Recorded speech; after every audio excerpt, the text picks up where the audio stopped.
want to talk about in this video is floating bridges. I want to make this as comprehensive as I can, so I'm going to share everything I know about how a floating bridge works, the different kinds of floating bridges that you get, and I'm going to even share with you guys some techniques of how you actually use one of these.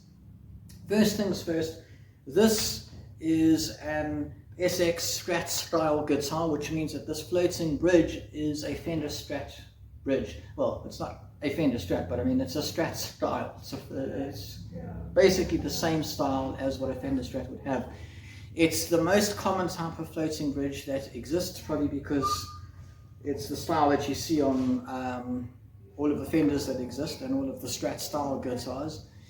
But you also get things like Bigsby's, you get Floyd Roses, sorry. I'll try and find some pictures for you guys. They all sort of do the same thing, but they're kind of different designs.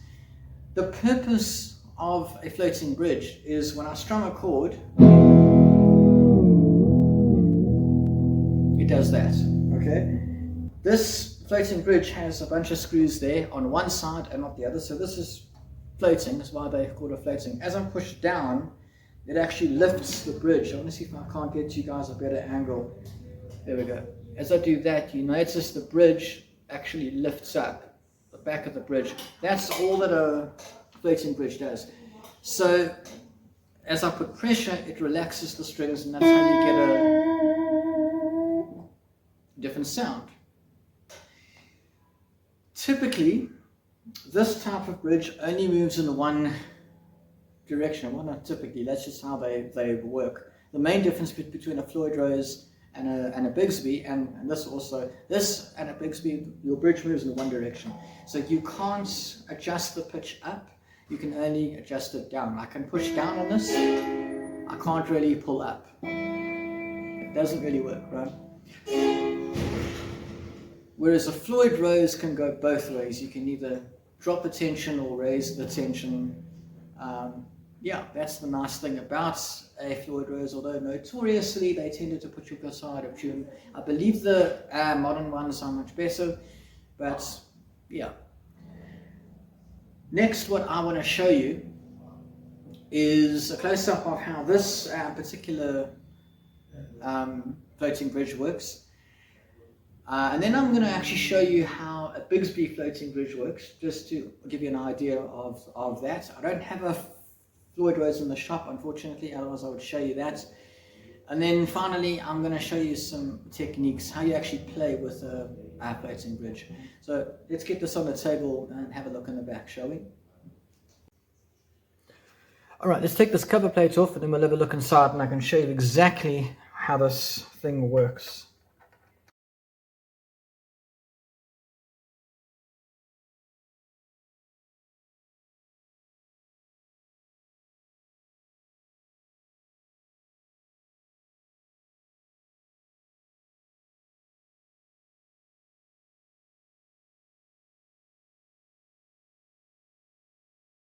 Alright, this is what it looks like in the back of an electric guitar floating bridge.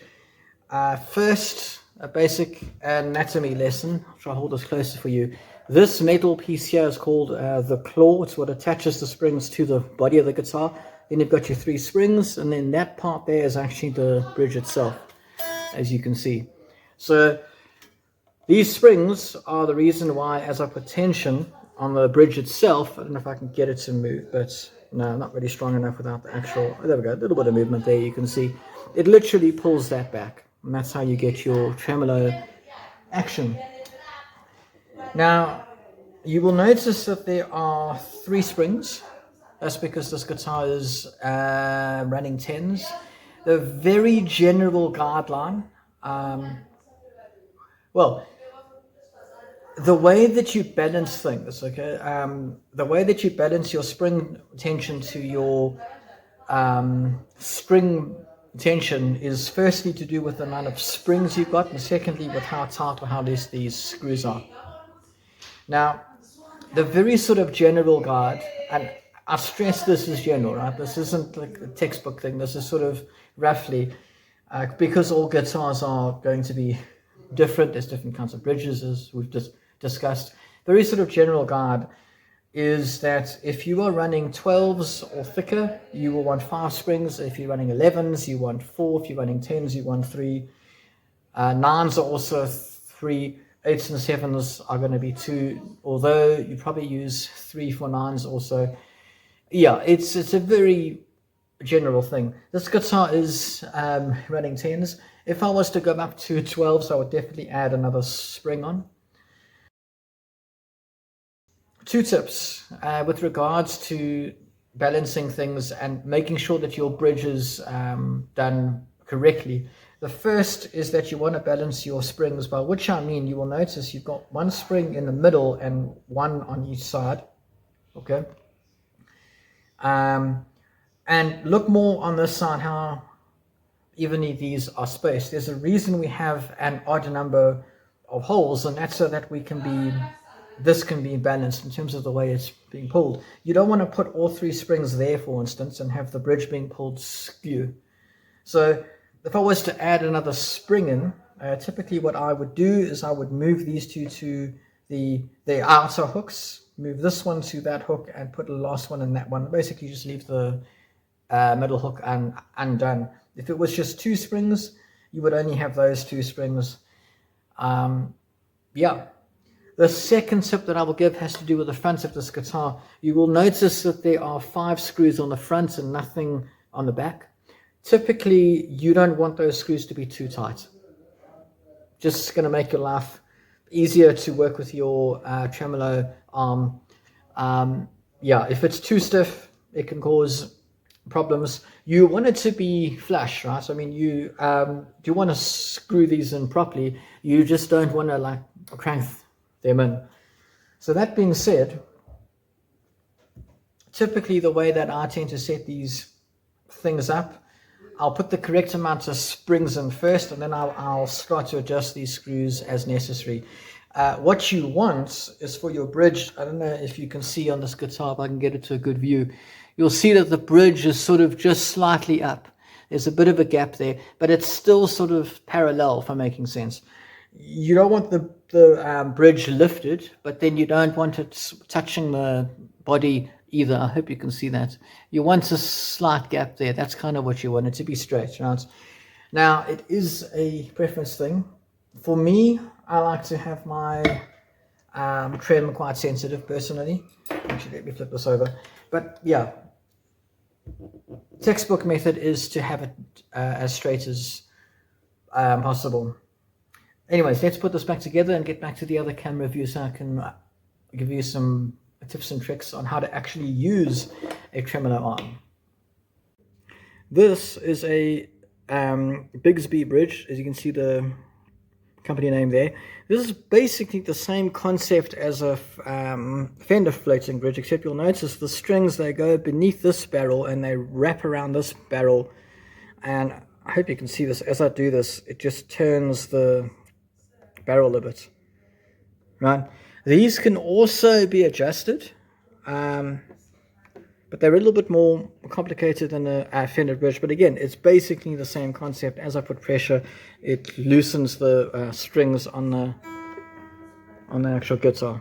Again, this can only go one direction. It can't really go up. And that's Bigsby. All right, we're back in front of the camera, and I'm going to show you some tips and tricks and techniques of how to actually use your floating bridge, in this case, tremolo arm. Firstly, how do we even hold this? In fact, before we get into that, there's a lot of personal preference involved. So this is my way of doing things. I don't advise looking at lots of videos and looking at how lots of guitarists work. But for me, the way I was taught to actually hold this is in the palm of my hand, essentially right across there. It's basically one bit. The idea is that I'm keeping my fingers free. Now, the reason I hold it like that personally is because I play fingerstyle, right? So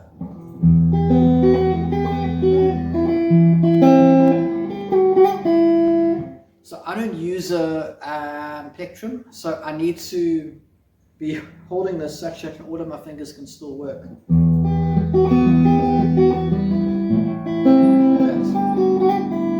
Right? It's as if this thing isn't even there. It's just resting gently in the palm of my hand. I'm not gripping this, okay? As for how you use it, the way I was shown was two different ways you can use a tremolo arm. The first I'm going to refer to is a sort of a sweep technique, which is you play a chord and you really push that thing down. Yeah. If you've heard the term dive bombing, that's basically what we're doing. You're taking a chord or notes and you're essentially going to town. Think of it almost like revving a car, you know. So typically the type of thing you might do at the end of a song, or else you need to hold a chord for a bit, or you really want to emphasize a note, type of a thing. All right. The second technique that I'm going to talk about is what I'm going to refer to as a tremolo technique, which is if you use an amp that has a tremolo effect, that's the idea that we're going for, and that's very gentle movements with this.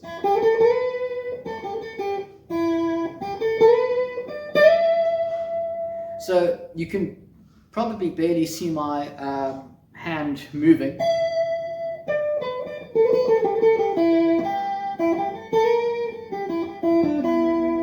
It's basically taking the place of me doing this.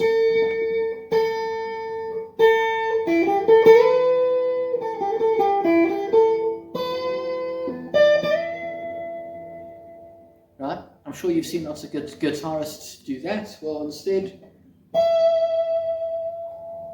right?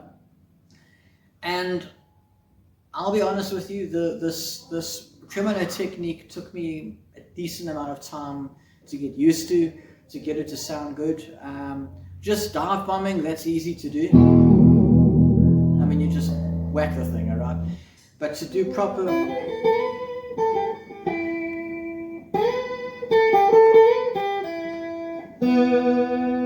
Right? That takes time. Okay, that takes practice to get used to that, knowing when to tremolo and when not to. And that's the two techniques that I know of. Yeah, hope this video has been helpful. I will see you guys in the next one.